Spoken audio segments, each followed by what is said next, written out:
8. Faça a falha parecer fácil de corrigir. Um amigo meu, solteiro, com mais ou menos 40 anos, ficou noivo, e a sua noiva o persuadiu a fazer algumas aulas de dança, urgentemente. Deus sabe que eu precisava de aulas de dança, ele confessou enquanto me contava esta história. Porque eu dançava igual a primeira vez que comecei a dançar 20 anos atrás. A minha primeira professora de dança provavelmente tenha me contado a verdade. Ela disse que eu fazia tudo errado, eu teria que esquecer tudo e começar do zero. Mas isso tirou de mim toda a vontade que eu tinha. Eu não tinha mais nenhum incentivo para continuar. Então, eu lhe disse que não queria mais fazer aulas com ela. A próxima professora de dança podia estar mentindo, mas eu gostava do que dizia. Ela disse abertamente que a minha dança era talvez um pouco antiquada, mas que no básico estava tudo certo. Ela me assegurou que eu não teria nenhum problema para aprender alguns passos novos. A primeira professora havia me desencorajado, enfatizando os meus erros. Esta nova professora fez o contrário. Ela continuou elogiando as coisas que eu fazia certo, e os meus erros começaram a diminuir. Você tem um senso natural de ritmo, ela me assegurou. Você é realmente um dançarino nato. Agora, o meu bom senso me dizia que sempre fui e sempre serei um dançarino de 4ª categoria. Mas no fundo do meu coração, eu ainda gosto de pensar que talvez ela estivesse sendo sincera. Para ter certeza, eu a estava pagando para dizer isso. Mas para que falar nisso? De qualquer forma, eu sei que sou um dançarino melhor do que eu seria, se ela não tivesse me dito que eu tenho um senso natural de ritmo. Isso me encorajou, me deu esperança e fez com que eu quisesse melhorar. Diga ao seu filho, à sua esposa e ao seu empregado que eles são estúpidos ou burros em certa coisa, que não têm o dom para aquilo e que estão fazendo tudo errado, e você terá destruído quase todo o incentivo que eles têm para tentar melhorar. Mas use a técnica oposta. Seja liberal com o seu encorajamento. Faça a coisa parecer fácil de fazer. Diga a outra pessoa que você confia na habilidade dela de fazer isso, que ela desenvolveu o talento para isso, e ela irá praticá-la até a madrugada para dominar aquela área. Lowell Thomas, um artista sensacional em relações humanas, usou esta técnica. Ele te dava confiança, inspirava em você a coragem e a fé. Por exemplo, eu passei o final de semana com o Sr. e a Sra. Thomas e no sábado à noite pediram que eu assistisse a um jogo amistoso de bridge em frente a uma lareira quente. Bridge? Ah, não. Não, eu não. Eu não sabia nada sobre isso. O jogo de cartas sempre foi um mistério obscuro para mim. Não, impossível. Por que, Dale? Não é tão difícil assim, Lowell respondeu. Não há nada em bridge a não ser memória e raciocínio. Você já escreveu um artigo sobre a memória. Bridge será uma moleza para você, será fácil para você. E logo, antes mesmo de eu perceber o que estava fazendo, encontrei-me pela primeira vez numa mesa de bridge. Tudo porque ele me disse que seria moleza para mim e que o jogo parecia fácil. Falando em bridge, eu me lembro de Eli Culbertson, cujos livros sobre bridge foram traduzidos em vários idiomas e já venderam 1 milhão de cópias. Mesmo assim, ele me contou que jamais teria feito do jogo uma profissão se uma jovem não houvesse lhe assegurado que seria fácil para ele. Quando ele foi aos Estados Unidos em 1922, procurou um emprego para ensinar filosofia e sociologia, mas não conseguiu. Depois, ele tentou vender carvão e fracassou. Então, ele tentou vender café e fracassou nisso também. Ele sabia jogar bridge, mas nunca pensou naqueles dias que algum dia ele ensinaria outros a jogá-lo. Ele não era apenas um mau jogador, mas também era muito teimoso. Ele fazia tantas perguntas e fazia tantas análises que ninguém queria jogar com ele. Então, ele conheceu uma linda professora de bridge, Josephine Dillon, apaixonou-se e casou-se com ela.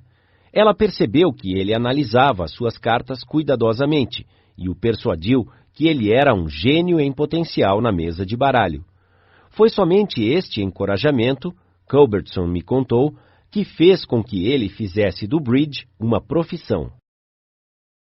Clarence M. Jones, um dos instrutores de nosso curso em Cincinnati, Ohio, contou como o encorajamento e fazendo os erros parecerem fáceis de corrigir, mudaram completamente a vida de seu filho. Em 1970, o meu filho David, que tinha 15 anos na época, veio morar comigo em Cincinnati. Ele tinha passado por maus bocados. Em 1958, a sua cabeça foi aberta em um acidente de carro, deixando uma cicatriz horrível em sua testa. Em 1960, a sua mãe e eu nos divorciamos, e ele mudou-se para Dallas, Texas, com a sua mãe.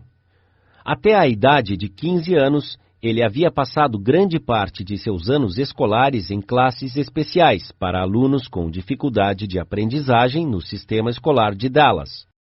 Possivelmente por causa da cicatriz, os administradores da escola haviam decidido que ele fora afetado no cérebro e que não conseguiria acompanhar o ritmo normal. Ele estava 2 anos atrás do grupo de sua idade, então ele estava apenas no 7º ano. Mesmo assim, ele não sabia a tabuada, somava usando os dedos e quase não conseguia ler. Havia um ponto positivo. Ele gostava de montar e desmontar TVs e rádios. Ele queria se tornar um técnico de TVs. Eu o encorajei nisso e indiquei que ele precisava de matemática para se qualificar no treinamento. Eu decidi ajudá-lo a dominar este assunto. Nós fizemos 4 grupos de cartas: multiplicação, divisão, adição e subtração. Enquanto passávamos pelas cartas, nós colocávamos as respostas corretas na pilha descartada.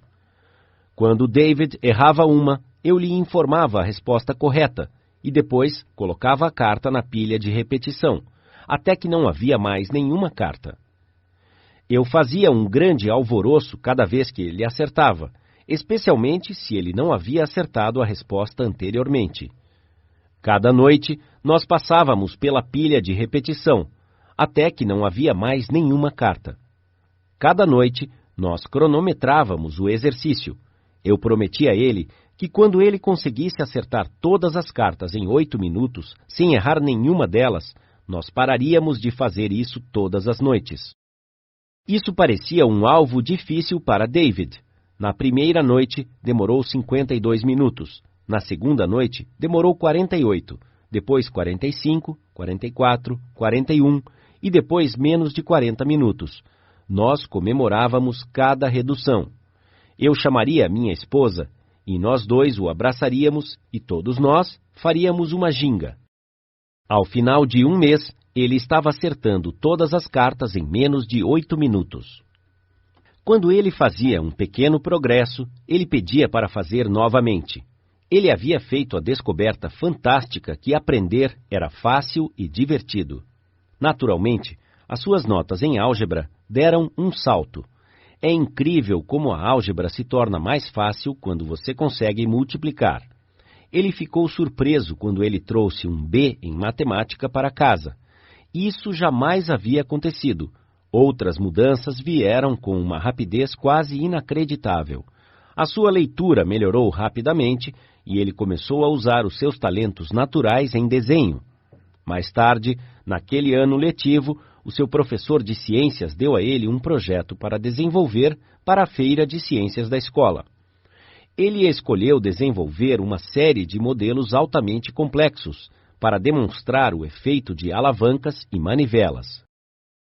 Para isso, era necessária muita habilidade, não apenas no desenho e montagem do modelo, mas em matemática aplicada. O seu projeto tirou o 1º lugar na feira de ciências da escola, participou do concurso da cidade e ganhou o 3º lugar na cidade de Cincinnati. Isso foi o máximo. Aqui estava um garoto que havia repetido 2 anos, foi informado que fora afetado no cérebro, foi chamado de Frankenstein pelos colegas de classe e ouviu que o seu cérebro devia ter vazado do corte em sua cabeça. De repente, ele descobriu que ele podia realmente aprender e realizar coisas. Qual foi o resultado? Do último trimestre do 8º ano até a conclusão do ensino médio, ele nunca esteve fora do quadro de honra da escola. No ensino médio, ele foi eleito para participar da Sociedade Nacional de Honra. Uma vez que ele viu que a aprendizagem era fácil, a sua vida mudou por completo. Se você quiser ajudar os outros a melhorar, lembre-se do princípio 8. Use o encorajamento. Faça a falha parecer fácil de corrigir.